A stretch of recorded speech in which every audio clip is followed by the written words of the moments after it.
Saudações, queridos e queridas! Está no ar mais um número Seleção Japonesa especial Copa da Ásia, contando tudo sobre a trajetória da seleção no campeonato mais importante de seleções da Ásia.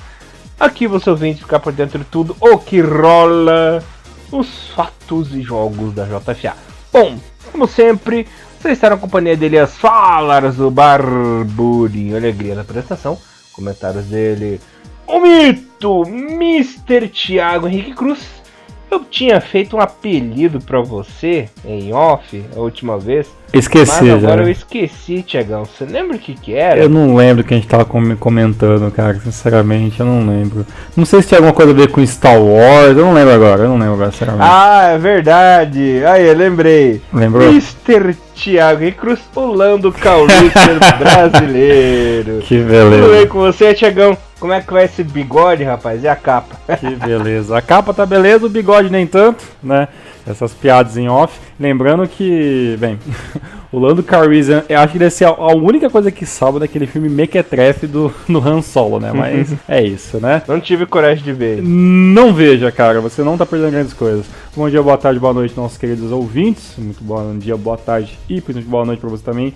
Elias, estamos aí mais uma semana, segunda gravação na semana, né? Até porque a última gravação a gente acabou ficando um pouquinho atrasado, saiu esses dias aí.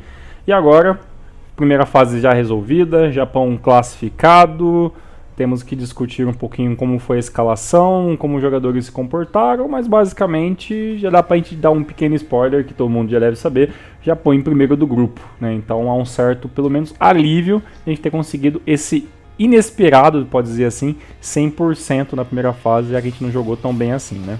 Maravilha, Mr. Thiago Henrique Cruz. Não foi um futebol empolgante, não foi um futebol bonito, foi até um futebol um pouco salto alto, mas classificou. E classificou em primeiro, né? Apesar aí dessa última partida, nosso querido técnico Moriyasu ter inventado uma escalação a la Nishino, né? No terceiro jogo. Dessa vez deu certo, o Japão não perdeu, não se meteu em encrenca e acabou terminando em primeiro lugar, que na verdade não ia fazer tanta diferença assim para o Japão, porque terminou em primeiro e agora cruzará contra a Arábia Saudita. Se tivesse terminado em segundo, enfrentaria a Austrália. Então, deu mais elas por elas, né? Tanto faz passar em primeiro ou em segundo, que é vir pedreiro de qualquer jeito, né? Pois é, né? E no caso, né, o time entrando com uma seleção, assim, a gente considera de misto, né? Mas pra mim tá mais pra um time reserva do que pra um time misto, né? Que a gente acabou jogando nessa última partida, né? O jogo foi melhor do que eu imaginava. Eu achava que seria bem mais truncado, né? Apesar que pra mim realmente ainda não foi um bom... Acho que o Japão ainda não, pra mim, não estreou na Copa da Ásia, né? Não teve um jogo memorável pra se pensar em 2019. Mas jogou melhor que as duas primeiras partidas, hein? Mas jogou melhor que as últimas duas partidas. Principalmente porque alguns nomes que a gente tá colocando ali um pouco de digamos que... não respeito, né? Que a gente acaba respeitando todos, mas a gente acaba esperando um pouco mais de certos jogadores que já têm experiência, né? O próprio Muto, o próprio Inui, né? Jogadores que chegaram a jogar a Copa do Mundo, né? Então, e os demais ali que entraram realmente fazem parte dessa nova leva de jogadores, tirando, claro, o Shiotani e a Oyama, né, que estão ali, né, já em fim de ciclo de seleção japonesa, né. Mas acho que foi um bom jogo em referente, não tinha muito por onde fugir, mas, cara, como o time do Uzbequistão jogava pelo empate, né, eu acho até que a seleção japonesa correu o risco de jogar contra a seleção da Austrália, que pra mim seria um adversário muito pior, né, historicamente, né, do que a Arábia Saudita. Tudo bem que a Arábia Saudita teve final com o Japão também de Copa da Ásia, mas eu particularmente tenho mais, digamos, temor de jogar contra uma seleção alta, mesmo desajeitada, né, mais alta como a seleção da Austrália. Até porque a nossa zaga, né, tá um negócio complicado de se discutir, né, Elias? A Austrália é um time mais forte, um time mais alto, mais encorpado, só que a Arábia Saudita foi eu gosto de uma tragédia da seleção japonesa em 2007, né? Quando a gente perdeu a semifinal da Copa da Ásia para a Arábia, com o gol do Malek Muat, aquele anão de 1,70m fazendo gol de cabeça, quando a Nakazawa e o Kon não subiram na bola e ele acabou fazendo gol, né? E ocasionando a eliminação do Japão.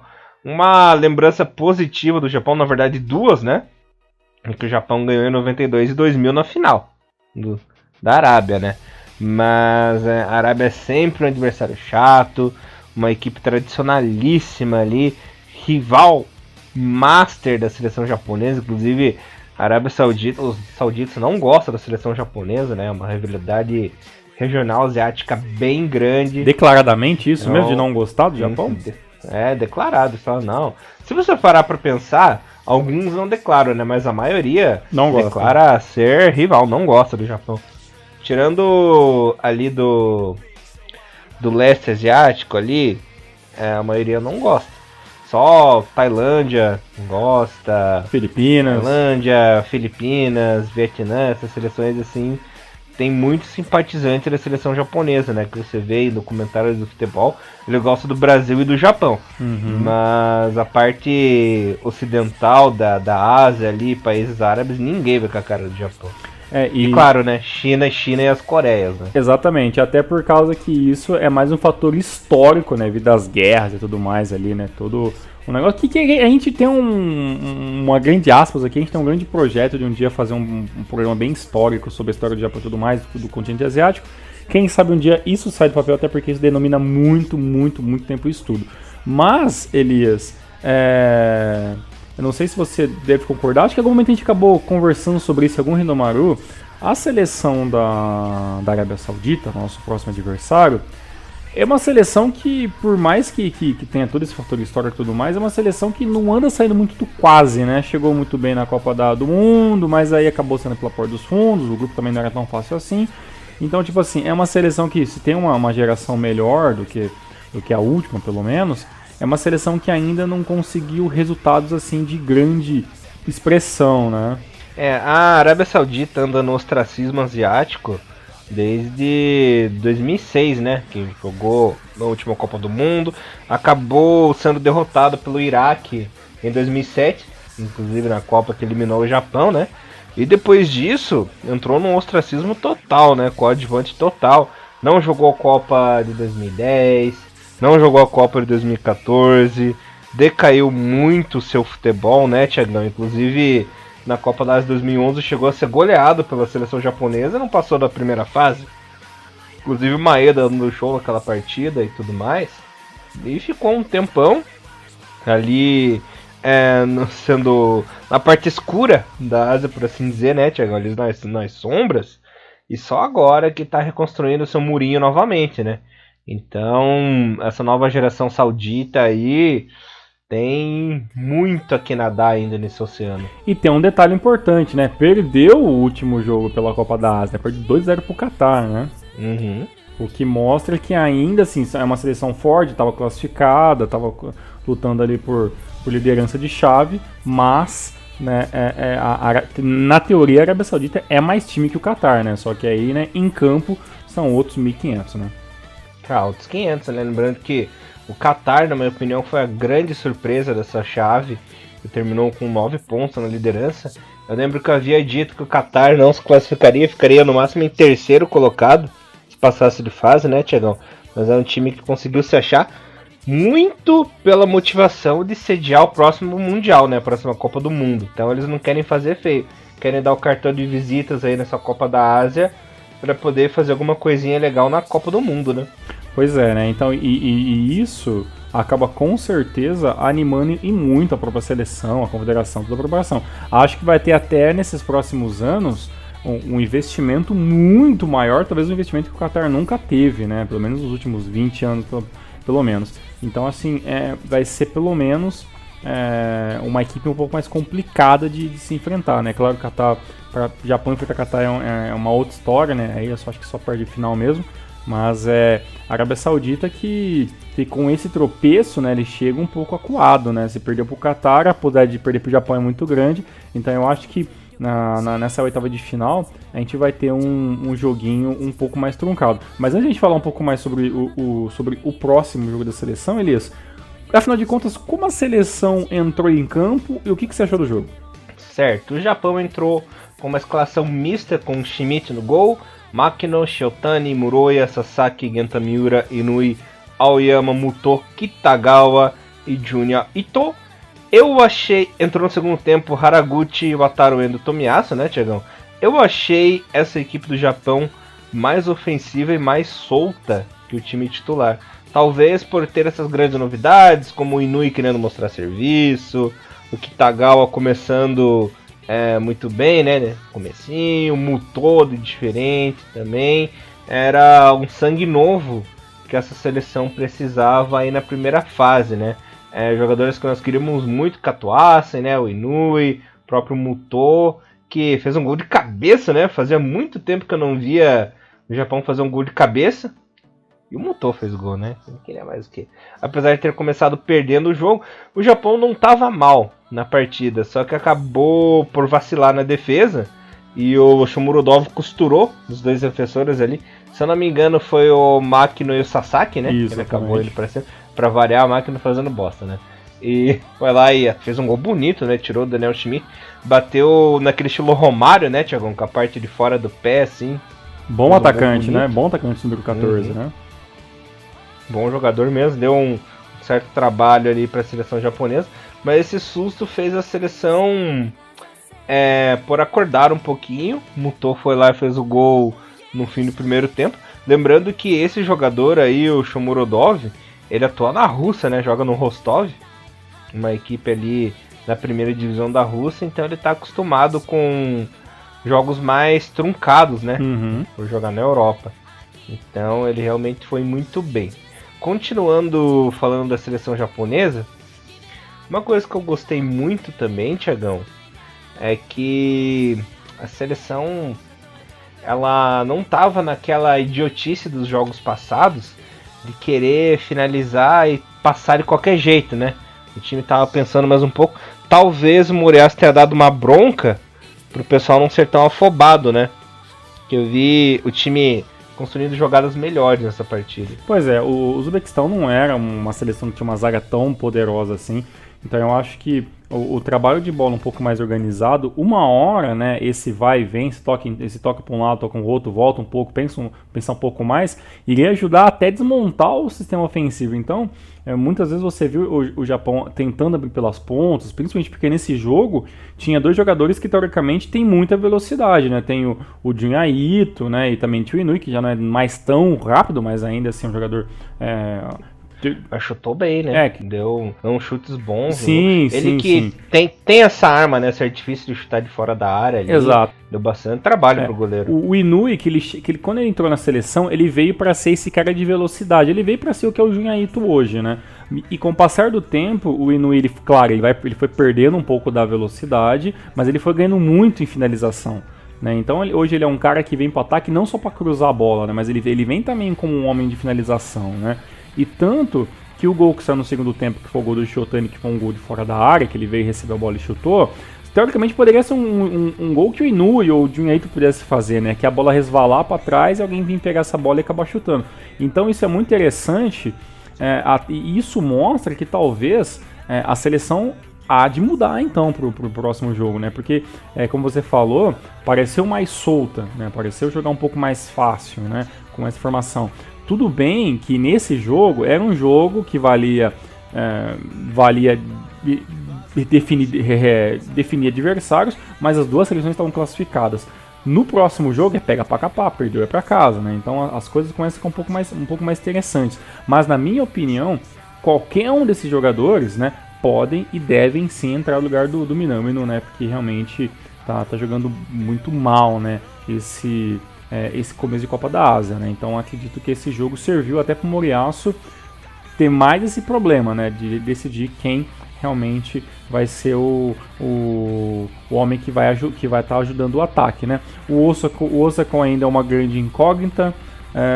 Alguns sites em inglês que eu acabei vendo por aí falam que talvez ele pode voltar no próximo jogo, alguns falam que talvez apenas de uma eventual semifinal. As informações são bem jogadas, a JFA não se pronunciou direito, então se o Japão não tiver o Osako nas próximas partidas, então é bom que esse ataque do Japão volte a funcionar, né? Bom, Thiagão, tenho 4 observações.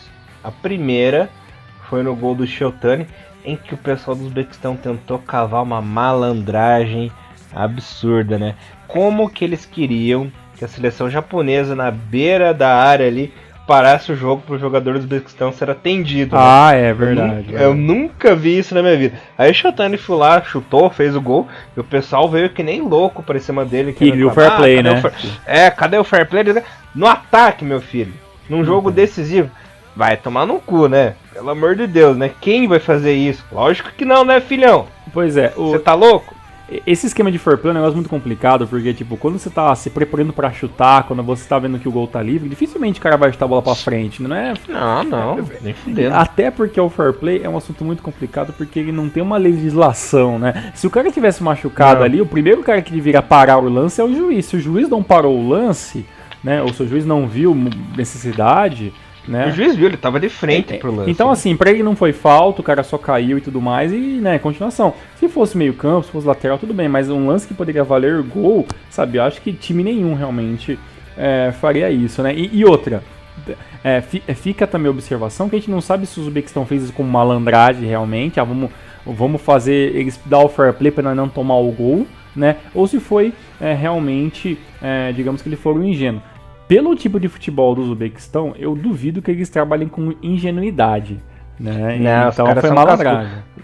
Não esqueça que eles são russos, né? Russo é tudo malandro. Exato, desse estilo de jogo, assim. Então, cara... Os caras são o rei do Miguel. Exato, então foi tudo malandragem, não dá pra acreditar que realmente eles queriam ali um fair playzinho por nada, né? Mas assim, depois do segundo gol do Shotani, o time do Uzbequistão acho que tentou algumas vezes, mas aí o jogo foi bem resolvido, foi bem aplicado no meio campo, né? O Shotani jogou muito bem, o Aoyama conseguiu eliminar tudo aquilo que ele podia na medida do possível, e depois ali dos 80 minutos o jogo meio que já deu uma mornada, né? Teve mais um lance ou outro ali, mas basicamente após as últimas trocas ali que o Japão fez, as trocas bem tardias, né? O Haraguchi entrou nos 81, o Ataru entrou em 85, o Tomiyasu já entrou, já era quase final de jogo, então em acréscimo, então basicamente o que aconteceu depois de 30 minutos foi basicamente aquela enrolaçãozinha ali para finalizar. Acho que foi bem a seleção, Mutou fazer gol, acho que é importante, né? Um jogador que volta para a seleção e volta sem muito espaço, né? Volta bem, mas volta sem muito espaço, porque ele já não ia ser convocado, ganhou oportunidade pela lesão de alguns jogadores, e aí ele tinha que realmente pegar essa oportunidade de fazer gols para manter, né, essa posição pelo menos para as próximas competições. E pelo lado do Kitagawa, que vem jogando como o centroavante da equipe, né, ele ainda não conseguiu desencantar, né, chegou a dar um pouco de pressão e tudo mais, mas o mais importante, que é o gol, né, ele não conseguiu fazer ainda, né, então a seleção japonesa, que até no final do jogo, quando entrou o Moriyasu no lugar do Kitagawa, a seleção joga um jogo... O Moriyasu, tá louco? O Moriyasu, do Tomiyasu. E se fosse o Moriyasu, seria genial, né? Entrar em jogo. Nem que deixa que resolver essa porra aí. E a equipe jogou um pouquinho mais defensivamente, porque já não queria mesmo tomar nenhum tipo de problema. A pergunta é, Elias, o que você achou de... Eu tenho duas pessoas pra te falar.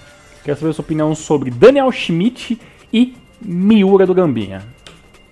Certo. Bom, depois que eu responder essas perguntas, eu tenho que falar os 3 tópicos que ainda faltam, né? Que eu fiquei devendo de falar na programação.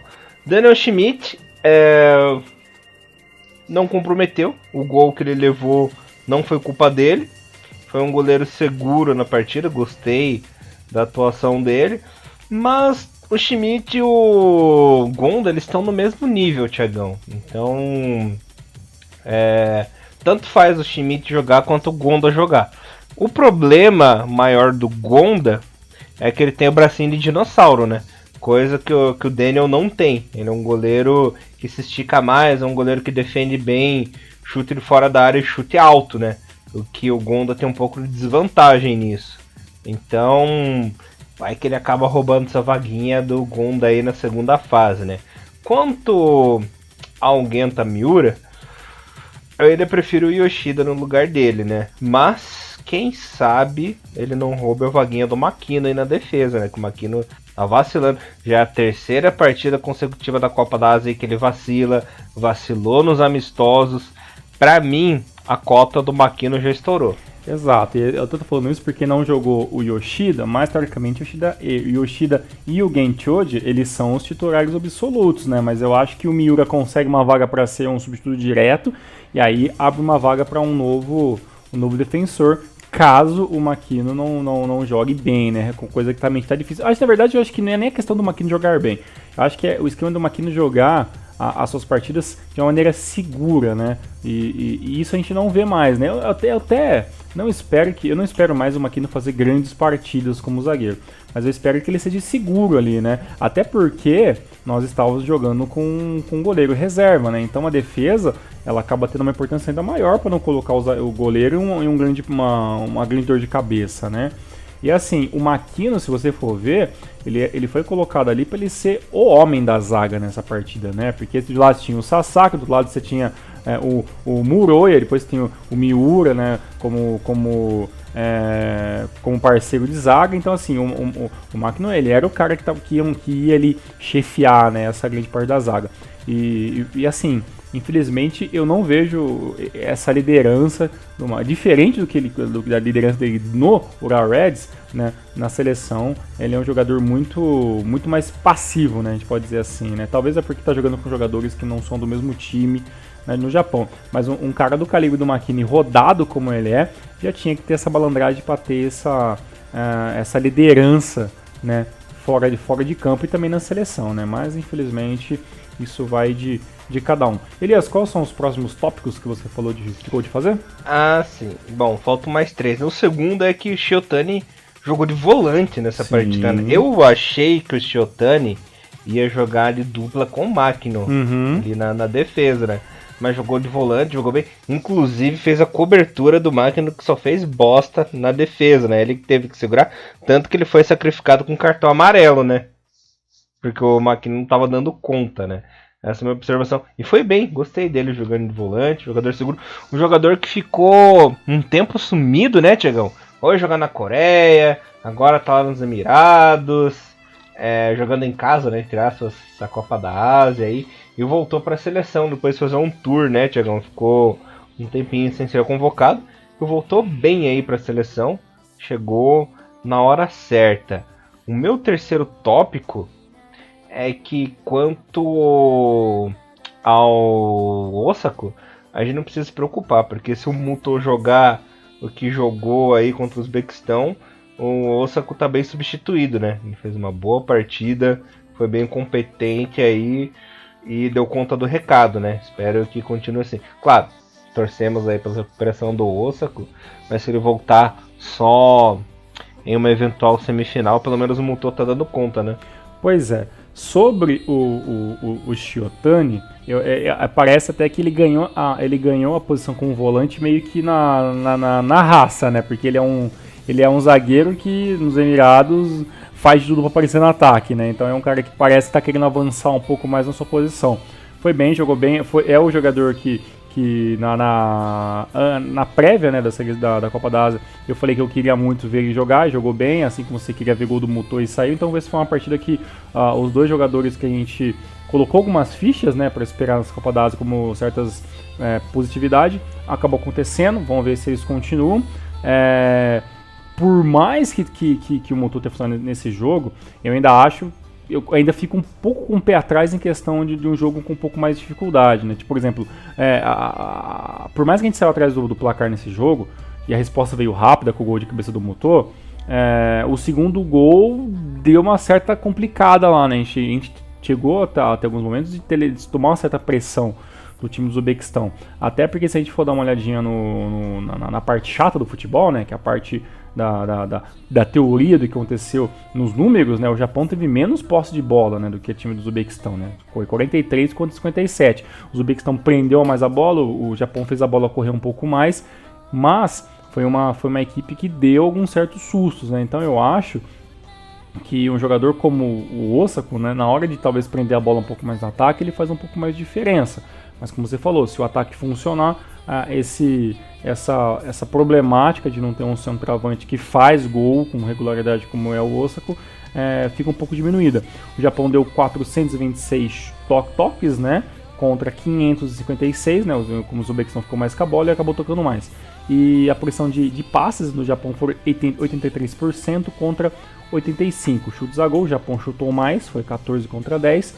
E chances reais de gol foram 5 do lado do Japão e apenas 2 do Uzbequistão. E como o Uzbequistão fez um gol e chutou mais uma vez, então 50% ali de aproveitamento. Foi, como você falou do Shotani que acabou se tomando cartão por causa do Makino, acho que foi o jogo mais faltoso do Japão nessa Copa da Ásia, foram 17 faltas contra 10, 2 cartões amarelos para cada lado, né? Então isso mostra realmente que o Japão ele teve que parar mais jogadas devido à situação. Então foi basicamente isso que aconteceu nesse último jogo, e agora olhos todos, né, já para as oitavas de finais, e agora se a gente for parar a pensar, tem só confronto legal, tem algum joguinho ou outro meio bosta ali, mas basicamente agora a maioria dos jogos é interessante pra gente estar acordando cedo pra estar assistindo também, Elias.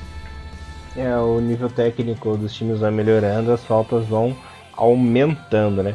A quarta observação que eu tinha que fazer tem a ver com as seleções classificadas, que a gente vai falar agora, e também do chaveamento como ficou, beleza? Nós ficamos devendo pra vocês o grupo C, o D, o E e o F, galera. No grupo C deu a lógica, Coreia do Sul em primeiro, China em segundo. Kirguistão caiu fora, não entrou ali na terceira fase. Bom, no grupo D tivemos Irã e Iraque, empataram a última partida, passaram com 7 pontos. O Vietnã conseguiu a classificação ali na terceira colocação com 3 pontinhos. Grupo E, Catar em primeiro, Arábia em segundo. Líbano ficou em terceiro, não conseguiu classificação, por um motivo muito louco, que eu vou citar para vocês daqui a pouco. E no grupo F, Japão e Uzbequistão. Japão em primeiro com 9, Uzbequistão em segundo com 6 e Oman em terceiro com 3. Acabou passando de fase. O Líbano chegou a golear a Coreia do Norte aí na última rodada pelo placar de 4-1. Mas devido a um detalhe, o time não se classificou para essas oitavas de final. Porque no final do jogo, o juiz já tinha apitado, no fim do jogo, Thiagão. E o jogador do Líbano reclamou com o árbitro e acabou levando um cartão amarelo. E esse cartão amarelo acabou classificando o Vietnã para a segunda fase. Porque a equipe tomou menos cartões que o Líbano. Eles terminaram empatados em todos os critérios. Mas no critério de cartão passou o Vietnã, porque o jogador do Líbano levou cartão após o jogo por reclamação, você acredita? Caraca, esse aí realmente vai ser caçado. Quando começa a ter quando o campeonato ele abre brecha para essas coisas meio complicadas, né, tipo ter o melhor terceiro lugar passar, os 4 melhores terceiros lugares passar, aí eles começam a ter esses critérios de desempate, né? Agora o cara tomar um cartão pós-término de jogo é um negócio que eu vou te falar, né? Cadê os staff desse time? Gente, acabou o jogo, vamos pro vestiário, vamos ver outros jogos, esperar resultados. Agora o cara queria discutir, né? Melhor pro Vietnã, mal pro um dos primos aí que fica fora da Copa da Ásia. Poderia já contra a Jordânia, que seria um baita jogo difícil para passar, né? Mas aí eu acho que a Jordânia agradece seu Vietnã, né? Uhum. Lembrando que o Kirguistão passou de fase assim, acabei confundindo aqui, a equipe também passou. Ok, bom, Thiagão. E quais serão os confrontos agora? Exato, falando da Asa Norte, primeiro, temos esses confrontos aqui. Tailândia contra a China, Irã contra Oman, Jordânia e Vietnã, e Japão e Arábia Saudita. Lembrando que o vencedor de Jordânia e Vietnã enfrenta o vencedor do nosso jogo, né, entre Japão e Arábia. Do outro lado, na Asa Sul, temos Coreia e Bahrein, Catar e Iraque, Emirados Árabes e Kirguistão, Austrália e Uzbequistão. Lembrando que se o Japão passar e a Coreia passar, teremos a final que eu falei pra você, hein? Ah, tá. E peraí, e se o Japão passar de agora de Arábia Saudita, vai pegar quem nas quartas de final? O Japão pega o vencedor, se vencer, né? Entre Jordânia e Vietnã. Lembrando que tivemos um Japão e Jordânia arranca-rabo em 2004 nas quartas de final, que foi dureza. Lembrando que essa é a primeira vez que acontece oitavas, né? Na Copa da Ásia, porque aumentou o número de participantes. De 16 foi para 24. Belezinha. Japão e Arábia Saudita jogam no dia 21, né? Às 9 da manhã, teremos jogos ao meio-dia no dia 20, às 3 horas da tarde no dia 20, teremos jogos nas 11 da manhã no dia 22, às 14 horas, e também teremos jogos no 21 às 15 e às 12 horas. Então tem horário para todo mundo ver jogo. E agora é o seguinte, Elias, sem ficar em cima do muro, quem passa, quem não passa nas oitavas de final da Copa da Ásia? Sim, senhor Tiagão. Falando jogo por jogo aqui, para dar aquela emoção pra galera, né, Tiagão? Tailândia e China. Passa a China. Vou votar na China. Você também? Cara, eu vou de zebra, eu vou de Tailândia. Eu vou de zebra. Irã e Oman. O Irã atropela a seleção de Oman. Irã, facilmente. Jordânia, vai dar Jordânia e Japão. Jordânia e Japão, infelizmente não vai ter um Vietnã e Japão, que seria muito bom pra nós, mas difícil, hein? Só que se acontecer uma zebra inacreditável, se já será difícil de a Tailândia ganhar da China, imagina que o Vietnã ganhar da Jordânia, né? É verdade. Entre Coreia e Bahrein, eu voto na Coreia. Voto Coreia com pesar, cara, que o time do Bahrein já foi bem embaçado já, mas ultimamente não sei, é uma incógnita, mas eu vou de Coreia. Qatar e Iraque, o Qatar vai passar porque tá numa fase boa. Pela fase, Qatar vai mais de Iraque, eu vou de Qatar também. O Iraque é mais, no papel é mais time, mas o Qatar tá mais empolgado. Emirados e Kirguistão vai ser aquele atropelo dos Emirados. Sim, com certeza Emirados, sem dúvida. E eu vou votar no Uzbequistão, cara, o Uzbequistão vai tirar a Austrália. Sério mesmo? Bem, como eu sou cagão de Austrália, eu vou de Austrália, mas a seleção da Austrália, né, é longe de ser aquela Austrália tenebrosa, né? Então, realmente, se der o Uzbequistão, não vai ser zebra, né? Vai ser realmente um placar até normal. Até por causa que, se a Austrália vacilar, né, o Shomurodov aí vai meter gol. E Japão e Arábia Saudita?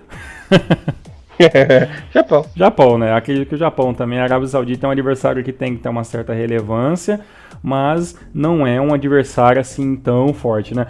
Uma coisa que eu tava dando uma olhadinha aqui, né, nos resultados recentes, né? Eu tava vendo aqui, Elias, que assim, após Copa do Mundo, né? Que o time da Arábia Saudita, pra quem não lembra, a Arábia Saudita acabou caindo no grupo da Rússia, né? E aí perdeu de 5-0 na estreia, depois perdeu de 1-0 pro Uruguai e pro final acabou perdendo 2-1 ganhou do Egito por 2-1 e acabou indo embora da Copa. Pós-Copa Copa do Mundo, a Arábia Saudita fez os seguintes amistosos. Empatou em 2-2 com a Bolívia, perdeu para o Brasil 2-0, empatou com o Iraque em 1-1, ganhou do Iêmen por 1-0, empatou com a Jordânia, empatou com a Coreia do Sul em 0-0, ganhou, aí já entra, né, a Copa da Ásia, né, que aí estreou ganhando por 4-0 da Coreia do Norte, ganhou do Líbano por 2-0 e agora perdeu para o Qatar pelo mesmo placar de 2-0 e agora o próximo jogo, Japão e Arábia Saudita, Elias. Galera, lembrando que, olha, tá pesado, né? Tá pesado essa... Não tinha pra onde fugir. Lembrando vocês ouvintes que se o Japão tivesse terminado em segundo, cairia contra a Austrália, né? Ia ser complicado porque seria numa eventual semifinal Japão e Coreia, né? Pois é, o que então, é mais complicado, né? Eu acredito que a semifinal será entre Japão e Irã, de um lado, e Emirados e Coreia, do outro. Caramba, eu preciso pensar um pouco mais, não tenho ainda ideia. Uma coisa é verdade aqui na nossa sobre o Rio Mauro, uma coisa que a gente conversa muito antes dos jogos e tudo mais. A gente não tá assim tão certo do título para a seleção japonesa, né? Essa é uma grande verdade, né? A gente tá assim esperando que o Japão vá mais longe possível, né? E vai ganhando um pouco mais corpo na competição, até que esse favoritismo que é no papel comece a ser um favoritismo em campo também, né? Mas a grande verdade é que eu acredito que a gente ficou mais assustado com o Japão caindo numa quarta, a gente não lembro qual que era a fase exatamente que acabou perdendo para os Emirados Árabes em 2015, uma quarta, né? do que uma oitava agora, né? Por causa que em 2015, que a gente estava defendendo o título, o Japão tinha a cara de ser um time mais campeão, né? Agora, com tudo isso que aconteceu na seleção, a gente tá tendo aqui meio que um jogo de cada vez, né? Então, assim, a gente acredita que no papel o Japão é superior a quase todas as seleções que estão ali. E bate de frente ou outra aí com uma seleção que tem o mesmo nível técnico. No entanto, o Japão ainda não fez aquele jogo, né, a ponto de, nossa, olha, nós vamos jogar contra esses caras na próxima partida. Complicou de vez, sabe? O Japão não vem sendo esse jogo, esse time que vem dando medo nos seus adversários, né? Então, eu acho que agora que não tem mais como correr, como o Elias falou muito bem, espero que o Japão faça um bom jogo contra a Arábia Saudita, vença, mas vença de uma maneira que coloque medo nos próximos adversários, e aí o Japão vai começar cada vez mais a colocar esse fator de favoritismo em campo. Se perder, vai ser uma zebra, porque o Japão é uma seleção melhor, mas infelizmente a gente está vendo que, né, o Moriyasu está tendo sim dificuldades de montar a equipe. Uma, que ele já tem um discurso meio que pronto, né, caso não ganhe a Copa da Ásia, que é as lesões, os remendos que ele tem que fazer na equipe, né? Mas se vencer com os desfalques que a seleção teve, acho que com certeza vai alavancar ainda mais o trabalho do Moriyasu para a seleção japonesa ir até a Copa do Mundo. Mas aí a gente tem que esperar e torcer que o Japão jogue bem e vença a Arábia Saudita no dia 21. Essa seleção japonesa está me lembrando muito aquela seleção de 2007, né? Que inspira, mas não inspira confiança ao mesmo tempo. Aquele time instável, assim, que não dá pra saber o que vai acontecer. Exatamente, é uma molecada muito nova, os que estão lá o que estavam na seleção e estão agora de mais velhos também não são jogadores que vão resolver o jogo sozinho, né? Então, assim, o coletivo do Japão mostra que vai ser diferencial, né? Se não tiver coletivo, dificilmente o individual vai acabar resolvendo, né? Então, basicamente, é isso, mas a gente espera que a gente esteja errado e que o Japão vença com uma certa facilidade, mas a gente tá vendo que, infelizmente, facilidade e Japão são coisas que não existem na Copa da Ásia. Vamos ver, né, Thiago? Vamos ver. Fechou? Fechou. Maravilha, Thiago, agradeço você aí por mais um programa. Voltamos mais semana que vem com o Hiromaru e Copa da Ásia. Hiromaru, levando o melhor futebol japonês pra vocês, galera. Até semana que vem e boa sorte contra os Sardita. Vamos, Japão, um abraço. Tchau. Halle, halle.